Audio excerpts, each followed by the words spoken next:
천지를 만드신 하나님 아버지를 내가 믿사오며 그 외아들 우리 주 예수 그리스도를 믿사오니 이는 성령으로 잉태하사 동정녀 마리아에게 나시고 본디오 빌라도에게 고난을 받으사 십자가에 못 박혀 죽으시고 장사한 지 사흘 만에 죽은 자 가운데서 다시 살아나시며 하늘에 오르사 전능하신 하나님 우편에 앉아 계시다가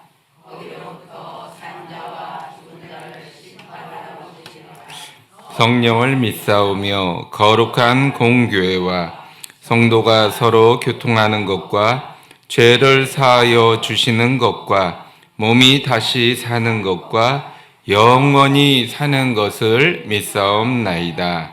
아멘.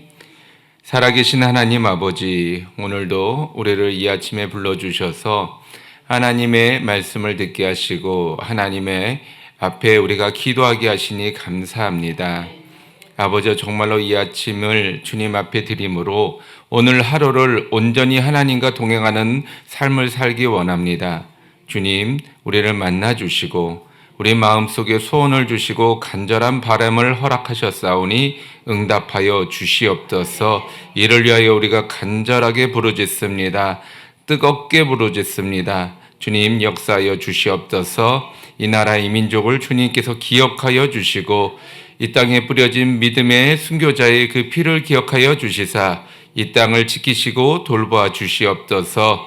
흑암이나 어둠이나 사단이 또한 모든 악한 것들, 하나님의 것이 아닌 어떠한 것들이라도 이 땅 가운데 정착하지 못하도록 주님 늘 통해 지켜봐야 주시고, 또한 아버지와 주님, 이 나라를 위하여 여의도 순복음교회를 세워주신 것을 믿고 감사드립니다.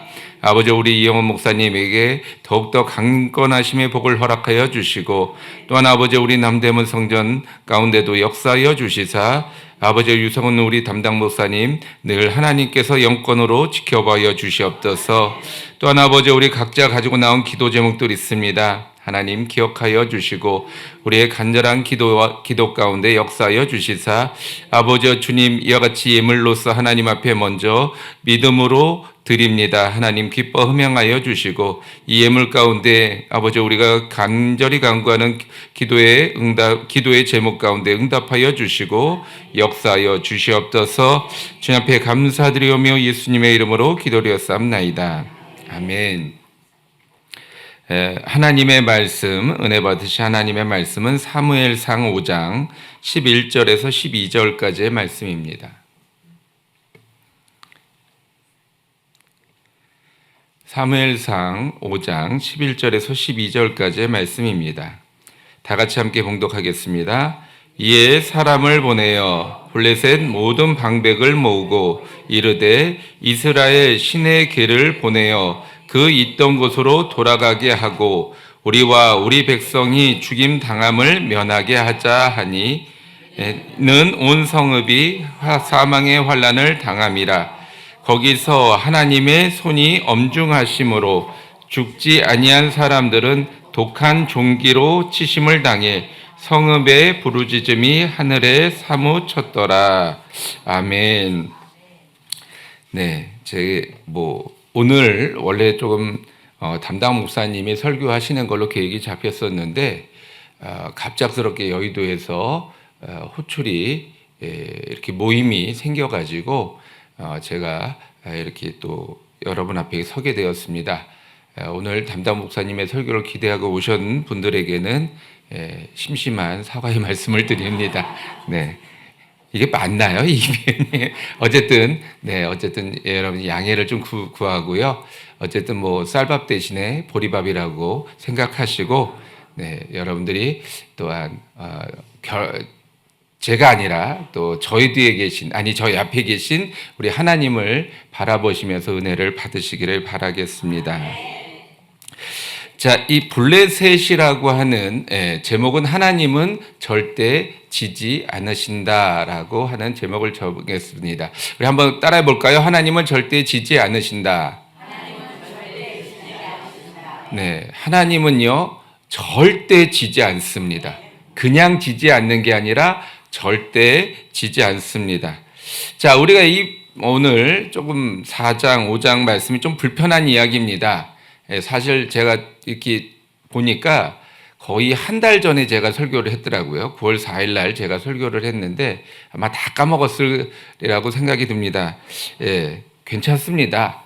뭐 이렇게 은혜되는 말씀은 아니다 보니까 잊어버리셔도 상관없는데, 자, 어쨌든 이 4장과 5장이 좀 불편한 이야기예요. 왜냐하면 이스라엘이 블레셋에게 싸움에서 집니다. 그래서 하나님의 법궤까지 빼앗겨 버리는 상황을 이 4장과 5장에서 이야기를 하고 있습니다. 자, 그럼 이 블레셋이라고 하는 나라가 어떤 나라냐? 뭐 우리가 이제 뭐 성경을 좀 아시는 분들은 뭐 가드다, 아스롯이다, 뭐 이런 조금 생소한 이름들을 들어보신 분들도, 기억하신 분들도 혹 계시겠습니다만은, 자, 이 블레셋이라고 하는 나라는요, 5개의 도시 국가로 이루어진 연합체입니다. 지도를 한번 좀 보여주시면 감사하겠습니다. 네, 지도를 조금 늘렸는데요. 이스라엘 땅에 여러분 저렇게 빨갛게 된 데가 블레셋이라고 하는 땅이에요. 그래서 보면은 저 맨 위에 오른쪽 위에 보면 에그론이 있고, 그다음에 아래쪽에 가드가 있고, 또 왼쪽에는 아스돗, 아스글론, 가사, 이렇게 이제 5개의 도시 국가들이 연합해서 만든 나라가 블레셋이라고 하는 나라입니다. 그래서 우리가 이 방백이다라는 표현을 이제 성경에서도 우리가 종종 보게 되는데요. 이 방백이라고 하는 거는 5개의 도시 국가들의 그 왕들을 이야기하고 있습니다. 그래서 방백들이 모여서라고 하면은 이 5개의 도시 국가의 왕들을 지칭하는 겁니다. 그래서 그러면 블레셋 왕이다라고 할 때 누구를 이야기하느냐? 저 5개의 나라의, 그러니까 도시 국가의 왕들이 돌아가면서 대표적인 왕의 역할을 하고 있었습니다. 그래서 우리가 이제 앞으로도 이제 계속해서 블레셋이라고 하는 나라를 또 보게 되는데, 혹시 지금 우리 이제 전쟁 이야기가 계속 요즘에 나오고 있잖아요. 이스라엘하고 어디하고 지금 전쟁을 하고 있죠? 뭐 레바논도 있고, 그 이전에는 하마스라고 하는, 그 하마스가 어느 지역을 말하느냐? 저 블레셋 땅을 이야기합니다. 그래서 팔레스타인이라고 하는 그 땅의 지역이 블레셋 땅입니다. 그래서 사실은 팔레스타인하고 이스라엘하고는 원수죠. 역사적으로도 원수입니다.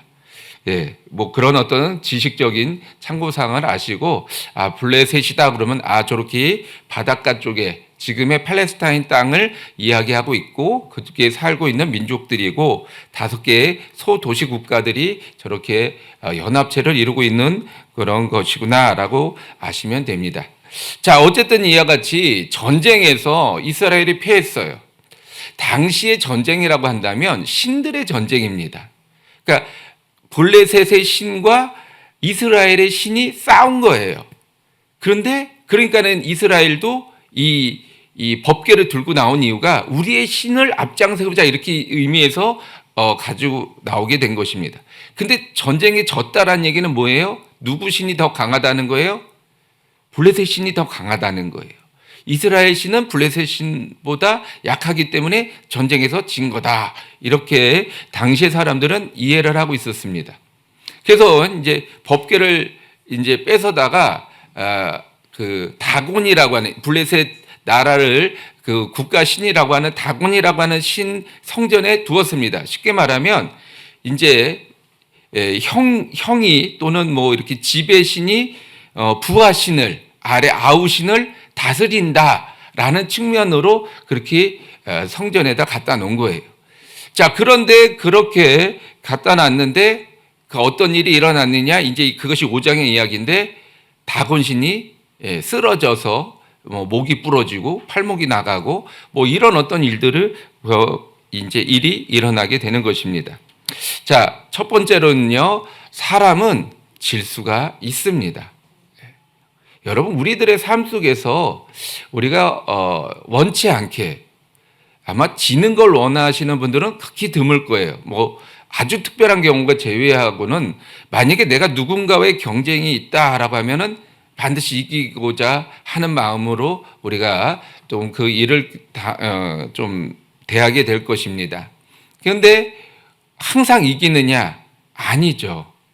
예. 여러분 어떻습니까? 개인적인 인생을 한번 돌아보셨을 때 이긴 적이 많습니까? 진 적이 많습니까?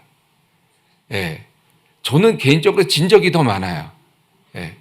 어제 저희 와이프랑 이렇게 잠깐 이야기를 하는 시간이 있었는데 또 얘기를 하다 보니까 그런 거 있잖아요. 뭐 네가 잘했냐, 내가 잘났냐. 제가 이겼을까요? 졌을까요? 네, 졌습니다. 또 못 이기겠더라고요. 자, 항상 저는 이렇게 좀 지는 것 같아서 지는 게 익숙해지지만 사실 지는 걸 좋아하는 사람은 없을 것입니다. 자, 사무엘상 4장 3절 말씀인데요. 한번 같이 읽어볼게요. 백성이 진영으로 돌아오매 이스라엘 장로들이 이르되 야훼께서 어찌하여 우리에게 오늘 블레셋 사람을 앞에서 패하게 하셨는고 야훼의 언약궤를 실로에서 우리에게로 가져다가 우리 중에 있게 하여 그것으로 우리를 우리 원수들의 손에서 구원하게 하자 하니. 자, 전쟁에서 1차 패했어요. 근데 우리가 왜 패했지? 이해가 안 되는 거예요. 우리가 항상 블레셋을 많이 이겨왔는데 블레셋을 왜 패했지? 하나님의 신이 우리 앞에 나가도록 하지 않고 우리가 하나님의 신을 조금 뒤에 실로라고 하는 저 뒤에 지방에 두었기 때문에 우리가 패했나 보다. 우리가 앞쪽으로 가야 되겠다. 앞에 이렇게 앞으로 인도를 해서 우리가 이겨나야 되겠다. 이렇게 생각을 했던 것 같습니다. 자, 그런데 그러면 쉽게 말하면 이스라엘 사람들이 지금 믿음을 가지고 이 법궤를 가지고 나오고 있다라고 하는 거예요. 그냥 이스라엘 사람들이 법궤 앞으로 가자라고 해서 나오는 게 아니라 저 법궤가 우리들 가운데 나가면 법궤가 우리들 가운데 앞으로 나가면 우리가 싸운 전쟁에서 이길 것이다 라고 하는 그런 마음에서 믿음에서 행하였다라고 하는 것입니다. 자, 그런데 과연 그 믿음이 믿음대로 이루어지나요? 안 이루어지는 거예요. 그러니까 우리가 행할 때 무슨 일을 행할 때 믿음으로 나갈 수 있습니다. 우리가 이길 수 있다, 이길 것이다 라고 하는 믿음과 마음으로 우리는 나갈 수 있습니다. 그런데 그 믿음은 믿음 가지고 나가는데 우리가 원치 않는 조금 어려운 일을 당할 때가 있다라고 하는 거예요. 자, 여러분 그냥 단순히 어떤 말다툼에서 지어도 기분이 좀 안 좋은데 송사의 문제, 법적인 문제로 우리가 들어가서 문제가 생겼을 때는 어떻게 될까요? 자, 더군다나 지금 내가 송사로 이렇게 지금 싸우고 있는 사람이 누구냐? 바로 뭐 타종교 아니면 이단. 물론 그 문제 가지고 싸우는 건 아니겠지만 어쨌든 하여튼 타종교 사람과 우리가 송사의 문제가 걸렸다. 아니면 좀 심각한 문제가 걸렸다. 뭔가 해결책이 딱 보이지 않는 그런 일들이 발생됐다라고 하면은 어떻습니까?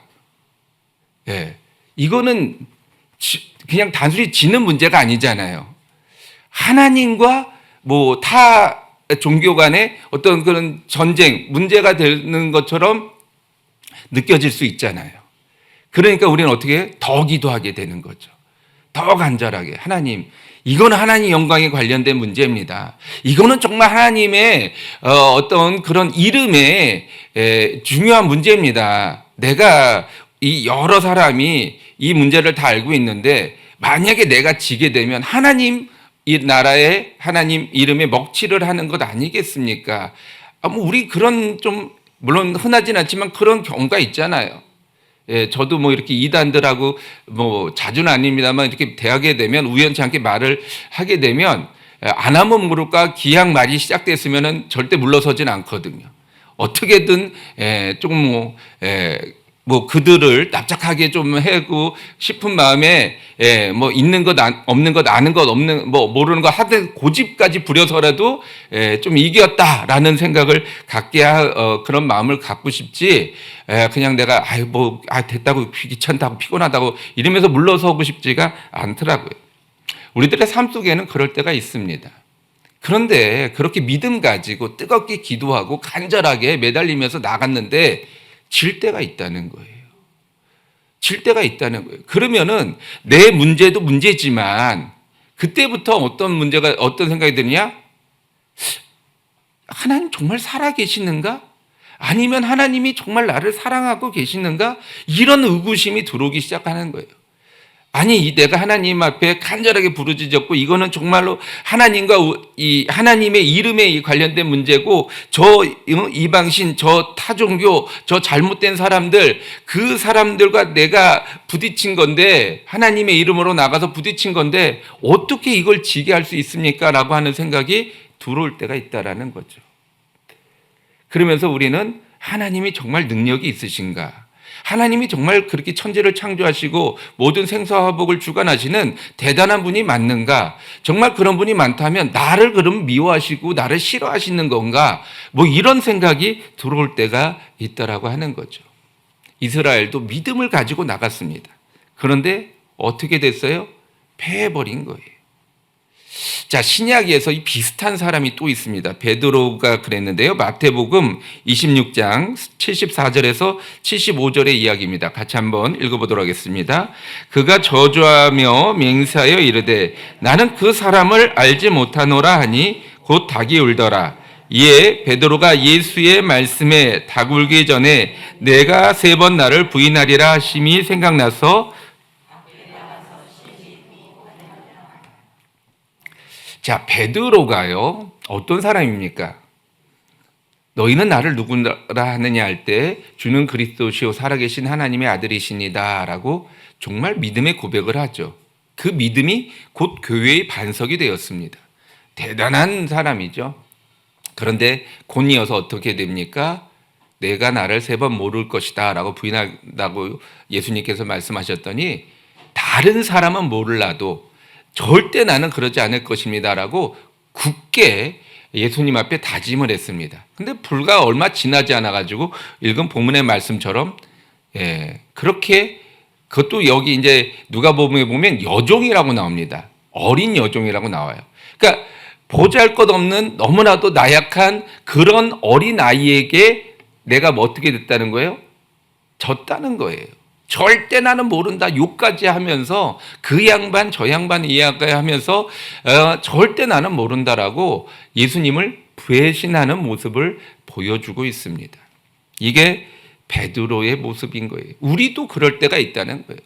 하나님 앞에 믿음으로 막 뜨겁게 기도하고 부르짖고 막 방언도 받고 성령 충만도 받고 응답도 받고 막 믿음이 뜨거워져 가지고 어떻게 주체할 바를 모르다가 어떤 순간이 되면, 어떤 상황이 되면 나도 모르게 그러니까 그 교회 좋은 데야, 너무 그렇게 생각하지 마, 뭐 이러면서 나도 모르게 주눅들 때가 있다라는 거죠.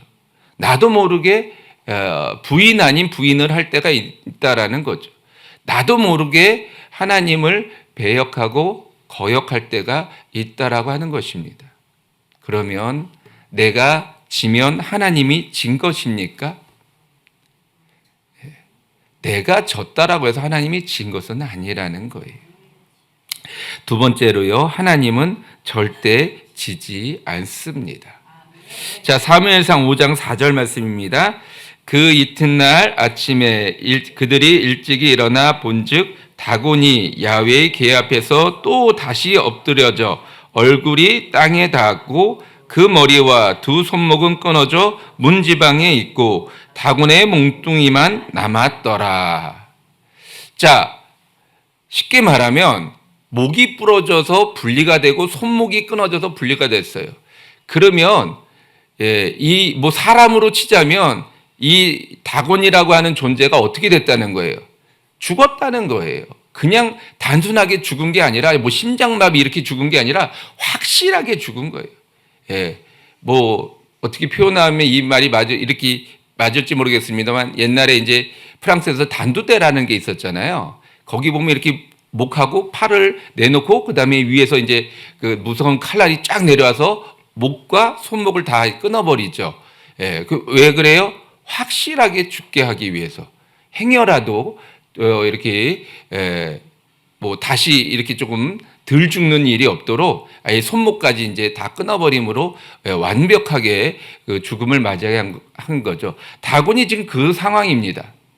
지금 블레셋은 자기네들이 이겼기 때문에 당연히 자기들의 신이 이겼고, 하나님이라고 하는 야훼라고 하는 신은 우리 다곤의 신에 비하면 낮은 신, 부족한 신 이렇게 생각하고 당연히 거기다가 갖다 놨습니다.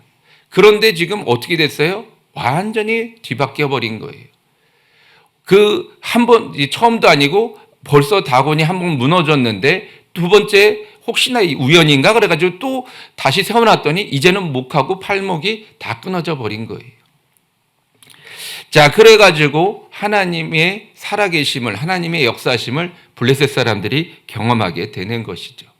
우리가 비록 누군가에게 또는 뭐 어떤 타종교에게 아니면은 나의 인생 가운데 마치 내가 누군가한테 진 것과 같은, 인생에서 세상에 진 것과 같은 그런 어려운 일을 당할 때, 힘든 일을 당할 때, 여러분 우리는 하나님이 지셨는가, 아니면 하나님이 나를 버리셔서 내가 이런 어려움을 당하는가라는 생각이 들 수 있습니다.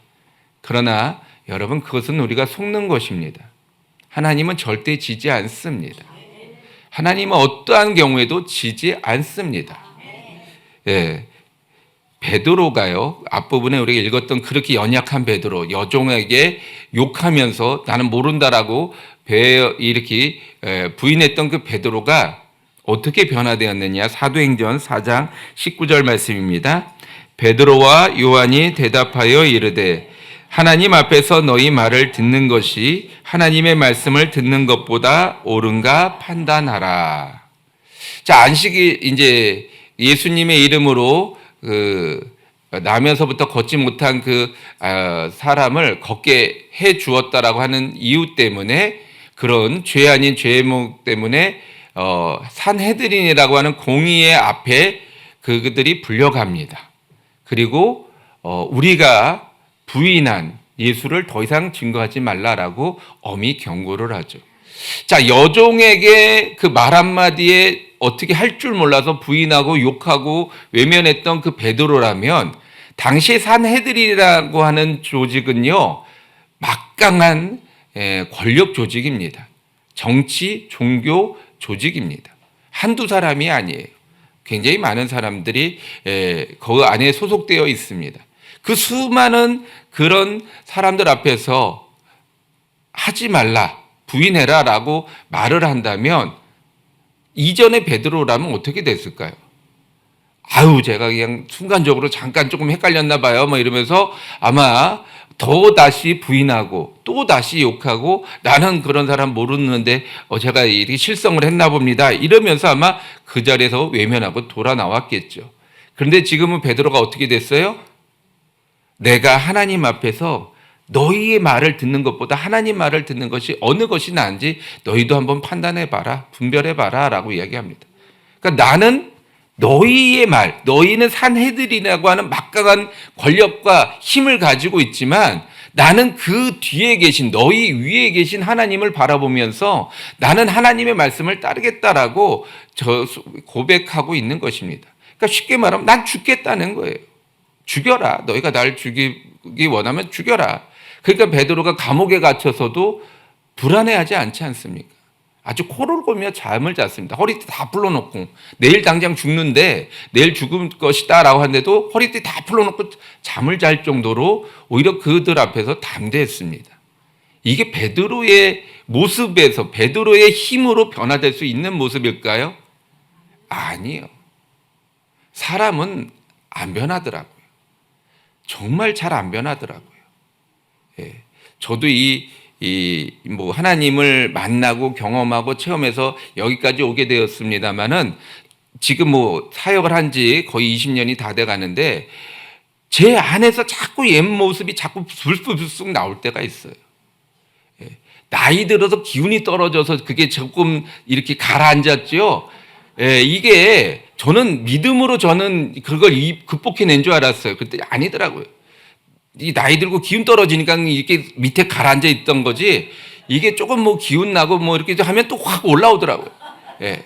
그래서 나는 아직 멀었구나 해서 이제는 나는 안 되는구나 이런 생각으로 자꾸 들어오더라고요. 예, 나는 안 됩니다. 저는 안 돼요. 근데 누가 돼요? 하나님이 되시는 거예요. 예, 우리들은 안 됩니다. 우리들은 잘 변화되지 않아요. 예, 그러나 하나님은 하실 수 있습니다. 그래도 우리는 하나님을 믿고 의지하며 나가야 하는 것이죠.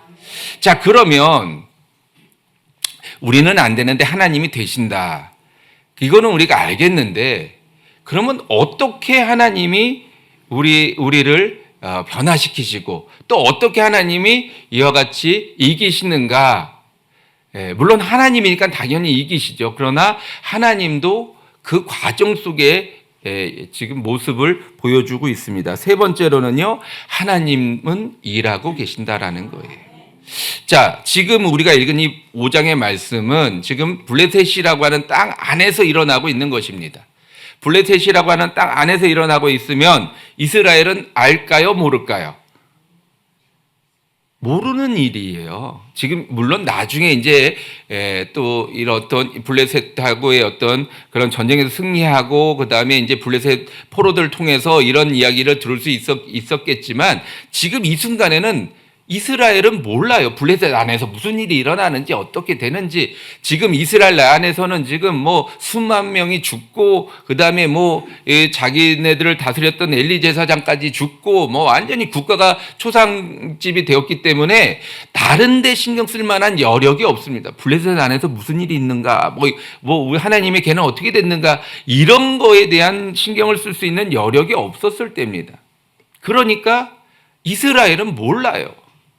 진 것만 보는 거예요. 내 자녀가, 내 아들이, 내 이웃이, 나의 아버지가, 우리의 일가 친척이 전쟁돼서 죽었다, 이거에만 집중하고 있지 뭐 무슨 일이 일어나는지 알 수가 없다라고 하는 겁니다. 우리도 마찬가지 아니겠습니까? 만약에 우리가 인생에서 누군가에게 또는 어떤 문제 때문에 어떤 일 때문에 졌어요. 그러면 다른 게 생각이 납니까? 날 수 있습니까? 사람은요, 내 문제 앞에 내가 거기에 몰입돼서 그거밖에 보이지 않아요. 옆에 있는 사람이 중한병에 걸려서 막 피를 토하고 죽어가도요, 내 손에 손가락 안에 이 칼이 베어가지고 피가 줄줄 흐르는 것, 이거에 더 집중할 수밖에 없습니다. 이게 사람이라는 거예요. 존재 자체가 그만큼 이기적인 존재입니다. 저 사람이 아무리 뭐 생사를 이렇게 넘나드는 그런 아픔과 고통 가운데 있어도요, 내 아픈 게 더 중요한 거예요. 자, 우리들의 문제가 그렇지 어려운 가운데 있다고 한다면 무슨 다른 게 신경 쓰겠습니까? 그러니까 모르는 거예요. 모르니까 어떻게 돼요? 하나님이 날 버렸다. 하나님은 약하다. 뭐 하나님은 나를 사랑하지 않는다. 이렇게 몰입되어 가는 겁니다.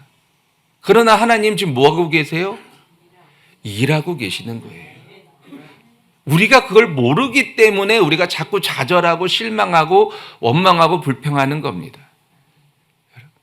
알면, 만약에 이스라엘이 지금 블레셋 땅 안에서 일어나고 있는 일을 알았다면 어땠을까요? 야, 하나님 멋진 분이다. 비록 우리가 이렇게 전쟁에서 졌지만 역시 하나님은 살아계신 분이야. 하나님 멋진 분이야. 하나님이 저 블레셋 사람들을 저렇게 그냥 아주 못살게 괴롭히고 힘들게 하고 막 다곤신을 막 무너뜨리고 역시 하나님은 살아계셔. 막 이러면서 믿음이 충만해지지 않겠습니까? 그러지 않아요. 모르기 때문에 그러는 거예요. 우리도 마찬가지입니다. 하나님이 일하시는 걸 몰라요. 하나님은 항상 보이지 않는 곳에서 일하고 계십니다. 그러니까 우리가 원망하고 불평하는 거예요. 사무엘상 5장 11절에서 12절 말씀, 우리가 읽은 본문의 말씀인데요. 한 번 더 읽도록 하겠습니다. 이에 사람을 보내어 블레셋 모든 방백을 모으고 이르되 이스라엘 신의 궤를 보내어 그 있던 곳으로 돌아가게 하고 우리와 우리 백성이 죽임당함을 면하게 하자 하니 이는 온 성읍이 사망의 환난을 당함이라. 거기서 하나님의 손이 엄중하심으로 죽지 아니한 사람들은 독한 종기로 치심을 당해 성읍의 부르짖음이 하늘에 사무쳤더라. 얼마나 하나님이 강하게 치셨는지 그 성읍에서 다 죽었다는 거예요. 그나마 살아남은 사람들조차 아주 그냥 한이 맺힐 정도로 그런 어려움을 당하고 있다라고 하는 거죠. 이스라엘은 지금 자기네들의 어려움만 보면서 자기네들의 아픔만 보면서 하나님이 어떻게 우리를 버릴 수 있냐고, 하나님이 어떻게 우리를 이렇게 해놓을 수 있냐고, 우리가 하나님을 원망하고 불평하고 있었지만 하나님 지금 보이지 않는 곳에서 일하고 계신다라고 하는 것입니다. 우리가 하나님을 다 모르잖아요. 나도 나를 모를 때가 있잖아요. 내 안에 이런 모습이 있었어? 내 안에 이런 것들이 있었어? 뭐 이런 것들이 있잖아요. 불쑥불쑥 나도 모르게 튀어나올 때가 있잖아요. 나도 나를 모르는데 어떻게 우리가 하나님을 다 알겠습니까? 하나님을 모르는데 어떻게 하나님 앞에 원망불평할 수 있겠습니까? 하나님은 나를 미워한다, 나를 사랑하지 않는다라고 어떻게 우리는 그렇게 강하고 담대하게 이야기할 수 있겠습니까? 하나님은 나를 버리셨다라고 우리는 어떻게 그렇게 절망할 수 있겠습니까? 우리는 모르지만 하나님은 지금도 일하고 계세요. 누굴 위해서요? 나를 위해서. 나를 위해서 일하고 계시는 것입니다. 이사야서 59장 1절과 2절의 말씀입니다. 우리 함께 봉독하도록 하겠습니다. 야훼의 손이 짧아 구원하지 못하심도 아니요 귀가 둔하여 듣지 못하심도 아니라 오직 너희 죄악이 너희와 너희 하나님 사이를 갈라놓았고 너희 죄가 그 얼굴을 가리어서 너희에게서 듣지 않으시게 함이니라. 아멘. 자, 하나님과 우리 사이가 조금 멀어졌다고 한다면, 하나님과 우리 사이가 어려움이 있다고 한다면 누구 때문이에요? 나 때문이에요. 나의 죄악 때문에 그래요. 근데 우리는 자꾸 누굴 원망해요? 하나님을 원망해요. 하나님을 원망하는 게 뭐예요? 한마디로 얘기하면 뭐예요? 죄예요. 그게 죄예요. 모르면서 하나님을 원망하고 하나님 앞에 화내고 짜증내고 그게 죄입니다. 다른 게 죄가 아니에요. 여러분, 우리는 죄 때문에 하나님과의 사이가 멀어졌는데 또 죄를 지음으로 하나님과 더 멀어지고 있다라고 하는 것입니다. 오늘 우리가 어려움을 당하신다고 한다면, 답답한 일을 당하시고 계신다면, 우겨싸임을 당하고 계신다라고 한다면 하나님을 원망하고 불평하고 하나님 앞에 짜증낼 것이 아니라 나의 죄를 돌이켜 봐야 합니다. 하나님은 지금도 일하고 계시는데 내가 그것을 보지 못하고 있고 그로 인해서 내가 원망불평하고 있다면 내 죄가 더하여지는 것입니다. 하나님, 나를 불쌍히 여겨 주시옵소서. 내가 깨닫지 못한 죄가 있거든 하나님, 나로 하여금 깨달아게 하여 주시고, 하나님, 내가 원망불평했던 죄가 있거든 하나님, 나가 회개하오니 용서하여 주시옵소서. 그리고 일하시고 계신 하나님, 내 뒤에서 일하고 계시는 하나님, 내가 보지 못하는 곳에서 나를 위해서 준비하고 계시는 하나님을 내가 보게 하여 주시옵소서. 우리는 그와 같이 기도해야 될 것입니다. 기도하시겠습니다. 하나님 아버지, 하나님 믿습니다. 하나님 의지합니다. 비록 눈에 보이지 않아도, 손에 잡히지 않아도 하나님은 나를 위해 일하고 계십니다. 하나님은 오늘도 지금도 나를 위해 일하고 계십니다. 우리가 그것을 깨닫지 못하여서 내 눈앞에 보이는 것, 내 손에 쥐어지는 것이 없다고 아버지의 원망하고 불평할 때가 너무나도 많았습니다. 하나님 용서하여 주시고 이제라도 내가 깨달아 싸우니 하나님 앞에 내 죄를 회개하고 하나님의 일하심을 바라보며 나가기 원합니다. 도와주시옵소서, 역사하여 주시옵소서, 그리고 나를 만나 주시옵소서. 그리하여 정말로 일하고 역사하시는 그 하나님을 다시 한번 만나 하나님 앞에 감사할 수 있는 우리가 되게 하여 주시고, 하나님 앞에 회개기도함으로 하나님과 다시 하나 되어 하나님의 크신 영광을 나타내는 우리들이 되게 하여 주시옵소서. 하나님, 또한 우리가 간절한 마음으로 예물드리며 기도하며 나갑니다. 주님 홀로 영광 받아 주옵시고, 우리 연약함과 아픔과 고통과 괴로움 가운데서 하나님 치료하여 주시고, 우리의 문제와 삶의 어려움과 답답한 가운데서 하나님 응답하여 주셔서 합력하여 선을 이루어 주시옵소서. 하나님의 기적을 우리가 맛보아 알게 하여 주시옵소서. 주님 앞에 감사드리오며 예수님의 이름으로 기도드렸사옵나이다. 아멘. 하늘에 계신 우리 아버지여, 이름이 거룩히 여김을 받으시오며 나라가 임하시오며 뜻이 하늘에서 이루어진 것 같이 땅에서도 이루어지이다. 오늘 우리에게 일용할 양식을 주시옵고 우리가 우리에게 죄 지은 자를 사하여 준 것 같이 우리의 죄를 사하여 주옵시고 우리를 시험에 들게 하지 마시옵고 다만 악에서 구하시옵소서. 나라와 권세와 영광이 아버지께 영원히 싸움나이다.